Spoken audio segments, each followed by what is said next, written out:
Cheers. Hello. Welcome to another episode of the Should Bother You, the podcast. I'm Pateka. And I'm Sahar. And we're here to yap. And thank you for being here to listen. What's been bothering you this week? What's been bothering me this week? Actually, I feel What's been bothering you this week? Yeah, I was about to say, I feel like I always ask you first. Yes. What's been bothering you? My feet hurt. I don't want to lie to you. I don't want to come on this platform and act like I've got something deep to say. My feet hurt. I don't know if it's my height. I don't know if it's my weight. But guys, my feet just don't like it when I'm on them for too long. And I have had a sequence of days of being on my feet. It's good reasons though. It's good reasons. I stood up for many hours singing and dancing to Beyonce at the time of my life. I know by the time we post this, like, it'll probably be like a while since I went to the concert. Yeah. But she'll still be touring and it'll still be relevant. If she's in your city, please go. Guys, please go. Whether you love Cowboy Carter or not, please go. Every Beyonce concert is worth it. I mean, album of the year, who ain't win? Huh? Exactly. And then I was on set. Despite what people might believe, I do be on set. You know, because you comment, I've had multiple people message me quoting you, be like, oh, so you don't be on set. I'm like, guys, I swear I do. Just not for too long. Well, I'm so sorry. This shoot is not that long. Of course you have to be on set every day. Yeah. So what were you roasting me for then? For longer shoots. Like a week? Yeah. That's not that long. What I'm trying to say is not pre-production, sorry. When you're setting up the date, prep and wrap. Yeah. Goodbye, Pateka. I'm going to prove Sahar wrong and take a vlog of me on a prep or wrap day. I would like to ask your previous directors where you were on prep day and wrap day. No, guys, for real though, my girl works a lot. She had internships. She does a lot, so she manages a lot. So if she doesn't have to be there on certain days, she won't be there. And also, she's a producer. She doesn't have to be there all the time. She's right though. Every single time I've missed prep or up day, I wasn't sitting my ass at home. I was at work. I was at my other job.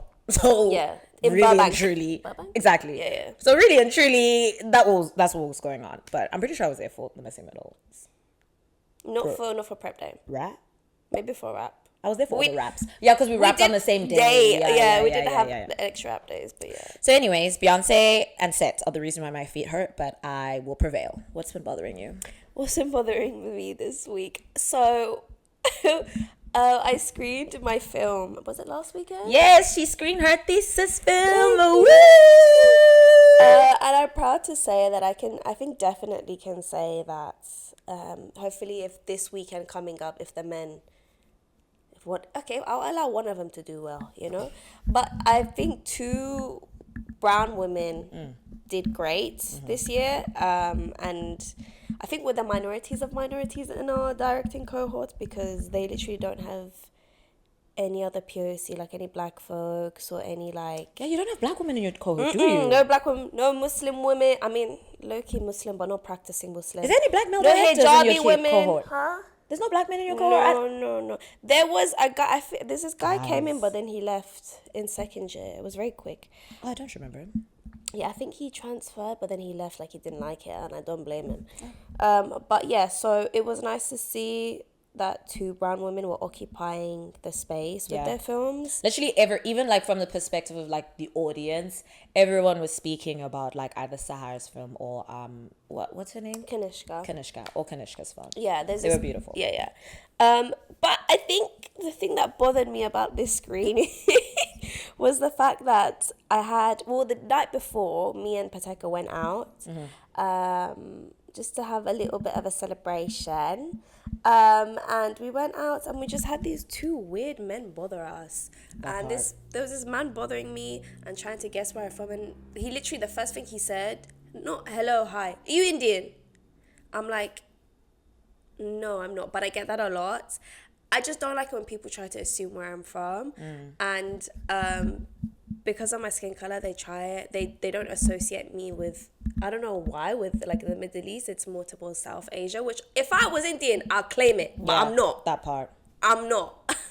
So, if I was Indian, I'd be gassed, but I'm not. So please stop trying to guess where I'm from. Yeah. So I told this man, I was like, he was like, oh, then tell me where you're from. I'm like, can you stop trying to guess? So I just made up some random thing. I was like, my name's Jasmine. My parents are both from Syria. And they're like, wait, you're from Syria? You're full Syrian? And then I was like, yeah. Not them questioning you. You're full Syrian? Yeah. Is that not what I just said? Yeah. And then he was like, oh, I didn't know they come hairy like that. And then I was like, huh? And then I didn't know that. What sort of audacity do men have? apparently, What sort of audacity do men have? I don't understand. By the way, the hairiest thing on my friend is her head. So exactly what are you talking about? and then he was just like, and then he was like, no, because your eyebrows. And I was like, okay, whatever. Anyway, that was disgusting and annoying. And then I told him to leave, and then he cussed us out, so that was great. But anyway, the day after, which was the screening, I had 2 women come up to me from another film telling me how much they loved my film. And they were like, yeah, because it was based in India. And then the relationship with the sisters. My film was not about sisters, or it was not based in India. It was Kanishka's film. I said, I'm so sorry, you got the wrong brown woman. She's over there. That was been bothering me this week. That's so embarrassing. People are so embarrassing. People just ask. Literally, there's nothing wrong. Ask. There's nothing wrong. And I think people think that people guess for themselves. You know, Yeah. they want the personal satisfaction of getting it right. So they're like, oh, if I guess and I right, I'm so educated and cool. But if you're wrong, Asking But is if nice. you're Asking wrong- makes you smart, not guessing makes you smart. exactly. Also, wasn't it you who someone came up to you and spoke about Kenya to you? Girl. If we get into the topic of how many places people have incorrectly associated me with since moving to these United States, we'd be here for a very long time. I've been asked if I know about food from Kenya. I've been asked if I know someone who's based in Ghana. I've been asked, what else? Jay, there's just a lot. There's just a lot. I've been asked if I'm Nigerian. Guys, please. I know that majority of the Africans in this area, maybe even in the United States, are from Nigeria. But I don't look West African. I don't understand how that's your first guess. Rather just say you don't know. Genuinely, just say you don't know. say you don't know. It's fine. I don't understand. It's just very confusing. And you can tell it's just because that's the only, bless you. Thank you. That's the only African people that they've interacted with. So I must be either Igbo or Yoruba. And I'm not. Oh my gosh. Anyway. It just reminds me of when Naya had a situation where she was just, I don't know where she was, but she was young. And then she was just minding her business. And then some random Somali guy comes and speaks to her. And she's just like, I don't understand. Oh. That's so embarrassing. Woo! That's so embarrassing. They're guessing and the assumptions. Oh. It's just so embarrassing. I've also, okay, quick rapid fire story time. I'm so sorry about this whole cringe situation and people assuming things. I've also experienced some elderly man, after I explained the fact that I'm from South Africa, why I was speaking to said elderly man was business reasons. We were producing at their location.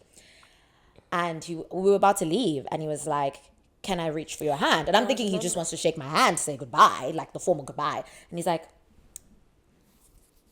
I just want to get in touch with the ancestors.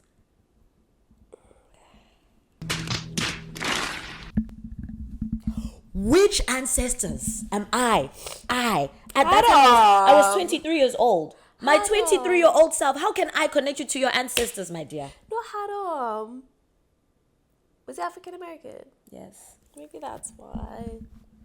Maybe he just, he wanted a bit of the land, even though he didn't know what part of the land he was from. Haram.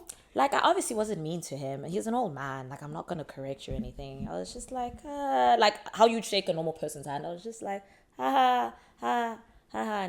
I'm sure it was very uncomfortable. But I was like, I know he meant well. He wasn't trying to be weird, but it's weird, but at the same time, I feel bad for him. Yeah. Yeah. It's complicated. It's complicated, yeah. But I guess that kind of brings us into our convo today, which is kind of just what it has being all the intersections that we are in different parts of the world. What it is how has your perception changed? Has your perception of yourself changed since you've moved from Iran to the UK and then here? and has has other people's perception of you changed? Moving from Iran to London. I was really young when I moved from Iran to London. Obviously, like, Iran is very, very colorful. There's a lot of ethnicities in Iran. Is Iran low-key racist? Yes. Do they love white people? Yes. So I think, I don't know, maybe I was just too young to know all the complex, like, things that exist within Iran. But I was always surrounded by family and friends who looks like me, especially when we would go to my dad's village and stuff like that. Like, I never felt like different, or like the things, even the little things we do within culture. Forget how I look like, the little things that were norms. When I moved back to so I was born in the UK and then I lived in Iran. Sorry, that was a washing machine. Somebody just had to dry her bathroom mess before we recorded. Sorry. But yeah, so when I moved from Iran to London, I think I went straight into school, and in my school there was a lot of white folks, but also a lot of POC folks who had, I guess, grown up in the West and kind of adapted to the West. And I guess a lot of sometimes what I would see amongst the popular people was like a lot of POC people would try to basically follow the white people in the group and then like say weird racist things like the white people will say, but I'm like, but I'll look at them and be like, but you Spider-Man meme that, but you. So basically, yeah, so when I moved from Iran to London, that's what I experienced. I experienced like a lot of little bullyings here and there from like popular people who, like, for example, even my name, they'll be like, I would never forget this. It was the first day I started primary school, straight after Iran. And then they were like, Sahar, what? And they were like, I was like, Sahar Garishi, this is our new student. They were like, Garishi sounds like greasy. Are you greasy? Like, it was just little things like that. Or like, that's stupid, man. I think the first, I guess, good 10 years or maybe less of me moving to London, I tried to stay as invisible as possible in school because I did not want to be like made fun of. And that was my goal. So the experience wasn't good. And I was a really confident child in Iran. Like, coming to London took my confidence away, unfortunately. But it's when I got older and obviously still in high school, I went to this thing called sixth form, which is like college before university, but it's within school. Yeah. I met my best friend and things changed from there, and I started to appreciate who I was more. I found art. University, my first experience of university at, I'm just going to say Brunel, I don't really care. It's shout by out Heathrow. Brunel, man. Mate, do not shout out Brunel. Over there, I also learned so much about myself. Like, I remember when I was 16, I had like a nose job consultation. I also wanted to get like breast reduction and stuff like that, and like, interesting. I had a lot of that, and my parents were for it. My family and my extended family were for it because a lot of my cousins have nose jobs. Yeah, I've heard you say that this is kind of big within your Yeah, community. if I think it's either Iran or Korea who is known for their top plastic surgeries, like globally. Globally, yeah. Interesting. Iran produces the most nose jobs out of the world, like in the entire world, and then I think Korea something else. But yeah, people want to adapt to the Western beauty standard. They don't like this. Sorry, I think I touched my mic. But they don't like this situation. And I worked a lot on myself to love it. But it's only when I went to university, my beautiful friend Tamika, shout out Tamika. I remember my first year I was speaking to her and I was like, yeah, I want to do this, I want to do that. And she looked at me and she was like, I know this may not work for everyone, what she's saying, but for me it hit. She was like, why are you trying to fix everything with a needle? And I looked at her and I was like, rah, like, am I trying to do that? Then I went inwards, and then if my first year was a bunch of trauma, but I found myself so well in second year through, especially with the help of my POC, my black female friends. They like would speak to me so much about myself and what I wanted to do in life and how to love myself. And honestly, it was because of my friends in Brunel, like the girlies, that really got me through it. So if it wasn't for the group of friends I was blessed to find, I think I would have been lost like for another couple years. So Would have taken a minute. yeah.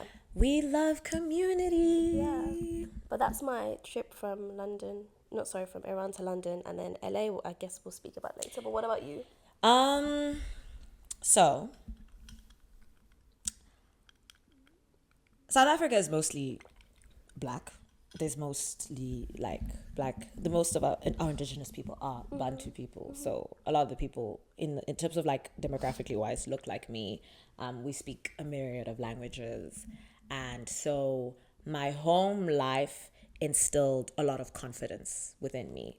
My mother instilled a lot of confidence within me. My grandmother, a lot of the women, and even some of the men in our family just instilled a lot of confidence about like, this is beautiful, this is what's desirable, this is, they would look like treat their partner so adoringly that as kids we would look at that and be like, oh wow, we got this, we're stunning. And then I'm not going to get into the whole wealth disparity situation with private schools in South Africa, but long story short, I went to private schools all my life, and a lot of the private schools in Johannesburg have a mostly white spaces. There are other ethnicities as well, Indian, colored, etc., etc. But if, let's say, there's 100 people in a grade, there's a good chance that, like, I'd say maybe like 60 would be white, and then maybe like 20 to 30 would be black, or like 20 would be black, and then like maybe like 15 would be other kind of. I know that doesn't add up. Please don't roast my mathematics. I'm trying to give you an example. And yeah, What was the whites? I said like maybe 60 would be white. Oh, Maybe 60. Okay, yeah, let me do my math. Maybe like 60 would be white, maybe 30 would be black, and then maybe 10 would be other. And I say 10 not lightly. The proportion of like Indian and colored, etc. South Africans are more concentrated in parts like Durban and Cape Town and the Northern Cape than they are in Johannesburg. So they would be the smaller minority than even us. So anyways, and I think that sometimes like then warps your perspective, because we spend most of our time at school growing up, right? And so here I am, I come to school, I know who I am, and then suddenly like you are hearing and seeing from the way that people are treating you and other people that like, oh, you're not the ideal, you are not the beauty standard. And then you watch different kinds of media. I mean, obviously like a lot of South African media, we have a lot of local media like our soapies, whatever, but we also do watch a lot of like US shows and everything like that, and then this idea of some sort of like westernized beauty standard gets re-emphasized. And that plus I guess the growing up in a private school environment makes you think like, oh wait, do I need straighter hair? Oh wait, do I need lighter skin? There is also a very much prevalence of colorism in South Africa. Like I must say I experienced that like growing up. Yeah, we can get into that another day. I think if anything else, that's what I was mostly aware of, was the fact that I was dark skinned versus, because I don't think I've ever really questioned the fact that I'm beautiful. I don't think yeah, I really haven't. But it's been more like people experiencing pushback from people because of my skin tone, especially as like my mom's been lighter than me all my life. People will always be like, oh, why are you so dark? Oh, you should play less in the sun. Oh, yeah. And I was a kid who did everything outside, so these comments were just like bore me, because I'm like, what do you want me to do? Guys, I did everything under the sun. I did tennis, I did athletics, so much. I did cross country. There was no way I was not going to be in the sun. But as a kid, that like warps your mind a little bit, because you're like, wait, is this something I need to fix about myself? Even though at home, no one's ever taught me that's anything I need to fix about myself. Do you know what I mean? But it just took a little growing up and a little bit like being more intentional about the media that I consumed, and also like speaking to my mom and other loved ones about these things that made me realize, oh, y'all are just crazy. Long story short, well, y'all are just crazy. Like you are. It is another, that's actually just shows you the success of things like colonialism, is that like at its core, it just perpetually creates systems of segregation and privilege. If it's not based on race, it's based on your skin color. If it's not based on skin color, it's based on hair texture. If it's not based on hair texture, it's based on language. Like it's just constantly trying to create systems of separating people, and it is really up to us as Black people, as people of color, to be cognizant of that and not allow those systems that are meant to separate us, because it is, you're letting the white people win, literally. Anyways, so then I moved to America, and Yeah, I don't actually think my perception of self was challenged that much in America because I grew up in so many different spaces where a lot of people look like me, less people look like me. I had to challenge people. I had to, you know what I mean? So by the Yeah. time I got here, I was like, I don't really care about your opinion, to be honest with you. Yeah. It was more just dealing with the ignorance of like things like, oh, do you know this from Kenya? Or oh, Yeah, do you know what I mean? yeah. It was more dealing with that Yeah. more than anything. And I guess maybe BBL accusations. No, and it's fun. It's actually kind of fun to be like, I got it from my mama. I got it from my mama. But anyways, so that was my experience. I took advantage Okay. for how good London was, like with regards to its diversity and making me feel like home. Because as soon as I came to LA, and we've spoken about this, I think as well, is I don't know, I just, especially the school we went to was not very diverse. And I think Yeah. because of that, I started to kind of compare myself a little bit more, not just with regards to looks, but with regards to education and with regards to like different types of, I guess, privilege. What do you mean by education?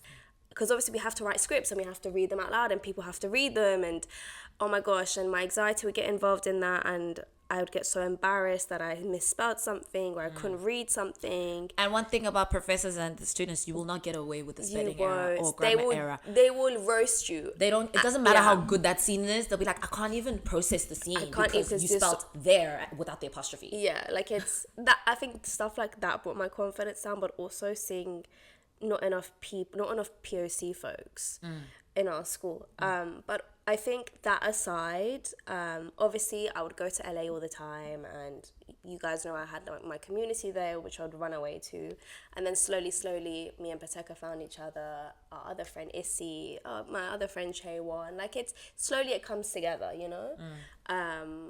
And I'm sure the same for you from like your other productions and finding close friends through them.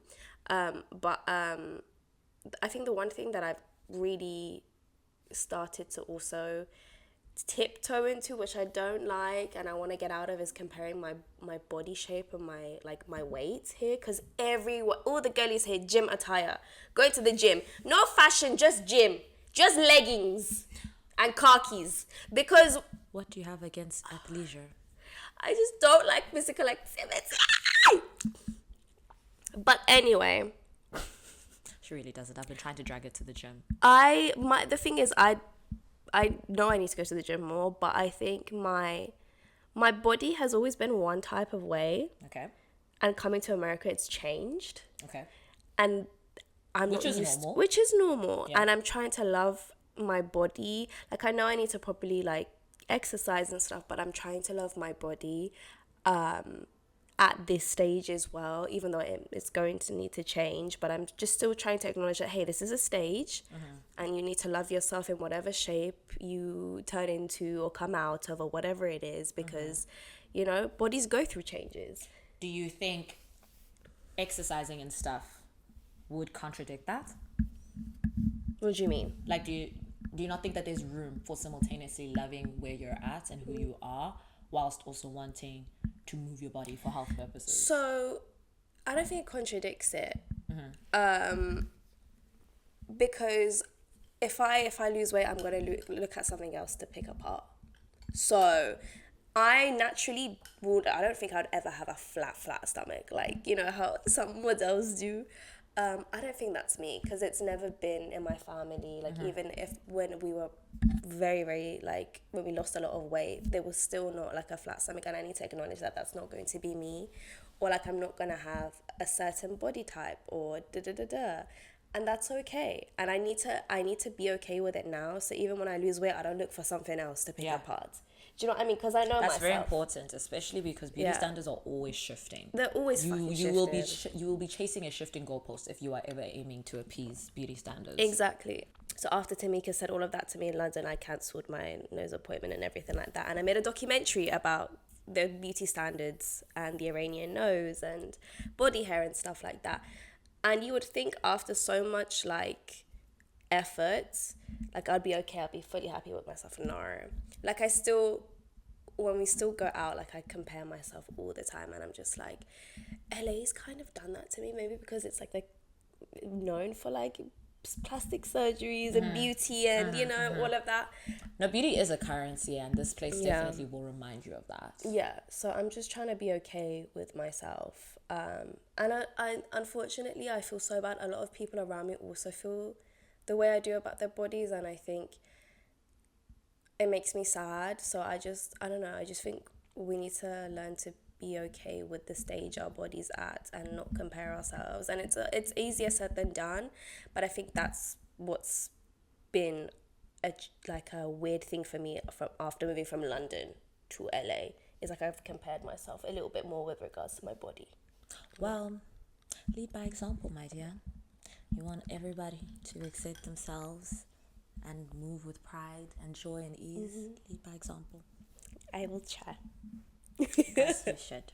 In South Africa, we're very much like, we have a very honest culture, and we have a very chill culture as well. Like, if someone's pissing you off, they're pissing you off, and you're gonna say it. Like, we would say jokes, like we wouldn't hide or skirt around race or any topic like that. Like, we would joke all the time, which means like, you know, white people are like that. And we'd say that with our white friends, or like we would, I'm struggling to think of an example right now, but like we would roast each other for things that are related to race, even if that means critiquing the race of that person on the receiving end of that joke, and people wouldn't be offended because you know, you know, as a white person, if we say that like, oh, you're acting so white again, like, you know that that's not just about you as a person, you know that's about like a systemic issue, so you're not going to take it personally. I grew up in a very like, I guess, liberal and like very like family oriented definite like way in which Black people were with each other. And I think the thing I've noticed it a little bit in the US, and I suppose maybe it's because, you know, Black Americans have their own history and their own way in which they identify, and then like African Americans who are first generation Americans have a different way of identifying, and then the Africans who are immigrants have a different way. And I think moving here has just made me more aware of that. And like I don't know, like people are always like, oh my gosh, diaspora wars really exist on the internet, guys. Let me tell you something. There's no one who's going to engage you in diaspora wars IRL that much. I've only really experienced any kind of like conversation like that once, and I shut it down very quickly. But I think, so I think the thing for me that's changed since moving here is just like how interesting Americans are with the way that they define Blackness, and how sometimes some things they want to preserve for them and not others, and also how sometimes they superimpose their definitions for things on others. You know what I mean?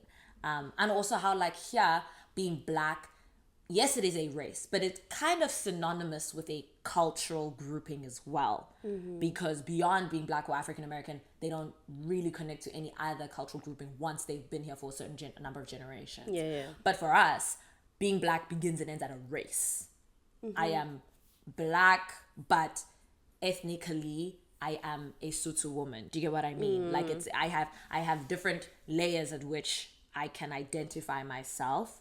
Whereas, so like my culture and those language things I subscribe to, etc., are necessarily tied to the fact that I'm racially Black. Some might be, but not all. Whereas here it's kind of like, because it's synonymous, it gets a little bit techie sometimes when like people who aren't from here then define Blackness in their way, and then people here like go back and forth and like like. And I think a lot of this came to surface whenever conversations with people about like Tyler would come up, and like I've had multiple people when I tell them like, oh, I'm South African, like bring up, oh, so what do you think about Tyler? I think she's a bad bee. I think she's talented. I think she's a phenomenal musician. I think she makes me so proud. I think she's a pretty girl from Joburg. And she makes me love singing that line every single time I go out. That, my dear friends, is what I think about Tyler. But I know that's not what you want to ask me. You want to ask me about the conversation about her telling you guys that she's colored as if it's something controversial, when it is not. That is a racial grouping in South Africa. And I think that's the thing that I've realized moving here is like, just a lot of like superimposition of the way that they perceive themselves and other people. It's like if Americans perceive you a certain way, they want you to also perceive yourself that way. Or also label yourself that way. And it's like, I'm so sorry. You met me as an adult. I grew up my whole life being Black in this way. I grew up my whole life being South African in this way, being Sotho in this way, being whatever it might be. It's not going to change now because you are trying to tell me different. Some of you want to be black when it's fun. Some of you want to be POCs when it's fun. But some of you are gung-ho to be POC when it's time to win awards. When it's time to fight the good fight. When it's time to be a DEI queen, you're up there. But when it's time to have real conversations, we're not having that conversation. Goodbye, farewell. We see you. We see you. We see you, dear white passing POC people. We see you. Dear white passing POC. We see you. We see you. I see it sometimes where you can pick and choose in certain, I guess, places how your white passing like benefits you and how being POC benefits you. Yeah. Like you pick and choose the privilege. Yeah, and like I understand like sometimes being white passing is frustrating because people just assume you're white even though you're actually this, but it does come with a lot of privilege. And a lot of privilege that I think some people wish they had. So, I think just acknowledge and don't bring out different cards when it's fun and necessary or when you think you can, you know? That part. Yeah. And also when you move here, if you decide to move here or anywhere else, like, remember that at the end of the day, you are who you say you are. Or for my faith-based girlies, you are who God says you are. Like, don't let the pressure of being in a new environment make you want to assimilate and now like change the way you perceive yourself, you define yourself, etc. You know who you are. You know you are. And that's all I have to say about this matter. Good. We are now reversing. We're not reversing. We are having these conversations so the people who look like us also clock that, like, guys, let's not waste our time. And the people who don't look like us, do not further perpetuate these unnecessary things. Yeah, I also forgot to talk about this, but coming here made me center myself more.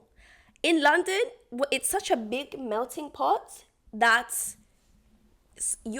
sometimes you're not centered, you're centering other minorities. Like, for example, like, okay, like here I don't see enough POCs or I don't see enough minorities, like, so it's like you always feel like, especially in school, I always felt like I was fighting to take up space where I would already have kind of space in London. I would be fighting for someone else to have their space. Does that make sense? Yeah. For example, that's why I'm just like, in London, I had so many like hijabi friends, like I had so many Muslim friends, like so many black girlies around me, like the school.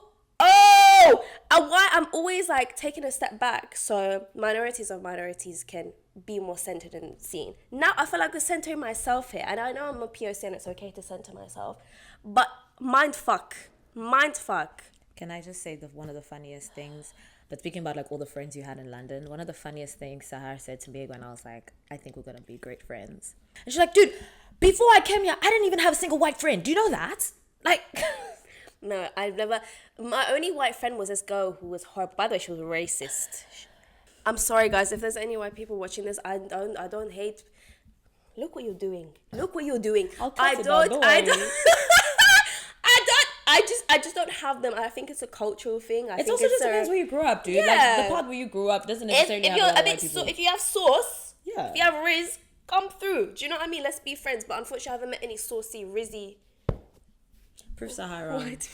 We'll do a speed friendship situation for Sahar.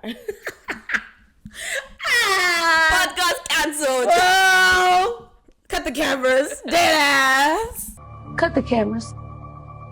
Dead ass. Right, yo. What have you been watching? What have I been watching? I'd finished the latest or maybe the final season of You. Guys, I was disappointed. I was frustrated. Why is this like, I think maybe I just don't like watching men continuously harm women. But they did it too much. Like there was times where I was like, oh, the women are going to win, and then he's going to come. Like, and then they would like make him succeed. Like, if you guys thought that you were twisting the story to make it better, you weren't. And also, I feel like the women, like, I feel like you could have done a better job at centering more centering more POC women. Sorry, because they're all white. And I understand, like... centering more whites up there. But, like, there was especially, I forgot her name, but in one of the seasons, there was a black woman who was abused by the fucked up protagonist called Joe. And she came back Spoiler alert. But I feel like then she disappeared. I was like, where did she go off to? I really want to know what the intention was behind it, because I was getting so frustrated to the point where I was crying. Like, I was like, I don't want to continue to see this. Like, it's disgusting. Why do I need to continue to look at a fucking white man torturing women? Fuck off, kill him off now. Sorry. That's the stuff I actually think it's funny how you're getting all frustrated now, but a couple of months ago when I looked her dead in the eye and I said, why do you like watching white people crash out? She fought me. Oh my god. No, but she is right. I do like watching a lot of white people crash out, like White Lotus, like Tell Me Lies. What else? All of them. Oh, there's this new one. There's this new one. Like the someone dies. This girl's best friend dies. She's marrying a rich family. This is the Prime Video one. There's one you were watching on Prime Video at some point. Oh, I started watching Skins again, guys. Oh, I miss Skins so much. And also, my mum would never obviously let me watch Skins because it had a lot of content in there. But when I was younger, but now I'm rewatching, I'm like, Skins was ahead of its time. Like, it would talk about like different topics for each season, like centering these different like teenagers. And I was like, oh my god. By the way, a lot of people came out of Skins. A lot of people. Dave Patel. What's the white evil vampire from Sinners? Connor something or Connor. I don't know. Daniel Kaluuya, because how do you say his last name? Kaluuya. Main guy, he also came out of Skins as well. The girl, she was in the Gentleman series. Oh my gosh, like a lot of people have come out of that series. Something like I wish if it was on a platform and that platform existed there, it's just there. Do you know what I mean? Type in 123movies.com. Imagine it was your movie. You want people to pirate your movie? I don't give a fuck. As long How are you gonna make money? Sugar daddy. Okay. That's a choice. I don't want to lie to y'all. I've been on set this weekend. I'm traveling this week. I've been busy. I have not watched much. I just haven't had time. Only things that when I'm busy, like I can't like start anything new. The only things I've watched have been things I've rewatched, and it's not even a binge. It's more like I'm working and I need background noise, or I'm eating, or like people who thrive off of having like multiple displays or multiple forms of media playing at the same time. Whatever. That's a little bit me sometimes, depending on what I'm consuming. But if you're interested in knowing what I've rewatched, I've been rewatching Girlfriends. Ooh. Oh, yes, you have. I love You have, yeah. I have been rewatching Girlfriends, not chronologically because I've watched it enough times where I can just like pick a random episode and like, enjoy. I was rewatching Queen Charlotte. Yes, she was. Yes. Shondaland, please bring us season 2. Oh my gosh, I'm so excited. Please. So excited. Please. Or at least Bridgerton season 5. 4? 4. Huh? It's 4. It's 4. Because we have 3. Who's gonna be the fifth one? I don't know. When's Benedict's season? Benedict's season is this one. Oh, so maybe Eloise? Maybe it's Eloise. Can Eloise be gay? No, actually, someone else is gay. One of the other daughters, I think she's Francesca. Isn't it Francesca? Yeah, she got married, but she likes the sister of the man. Yeah, yes. And we met her. Remember we met her? She's the South African girl. We met her at the end of the previous season. Remember? Wait, in person? Yes. Okay, let me tell you. Remember how, not in person, sorry, on the show. Okay, I was like, where was I? What the fuck? We met her on the show. Do you remember? Towards the end of... Yes, and then she was like, the Francesca was because the younger Bridgerton girl marries a black man, and then the black man's sister. That's what I said. This one. Okay, we're on the same but page. Out of all of the men, all of the brothers, Benedict has always been my favorite. He's so. He's very cute, and to me he's the hotter white man out of all of them, in my opinion. Even though I just in general. I'm sorry, Simon, my king. He's winning that race. They haven't had a more attractive lead than the man who played Simon, in my opinion, in season 1. But yeah, so anyways, that's been what I've been rewatching, but I'm really excited to dive into, I think it's called Forever. Yes, I've started watching that. She's gonna love it.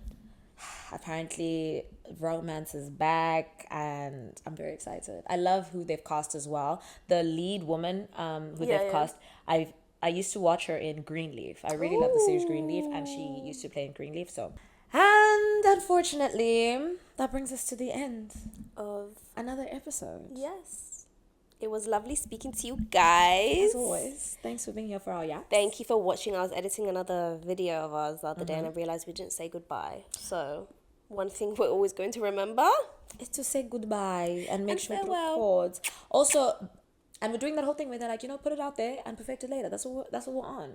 Yeah. That's what we're on. As long as you enjoy the chats, our job here is done.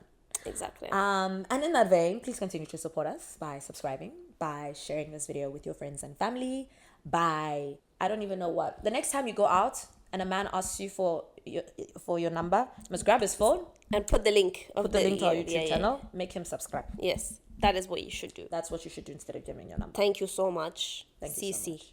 Bye. Bye.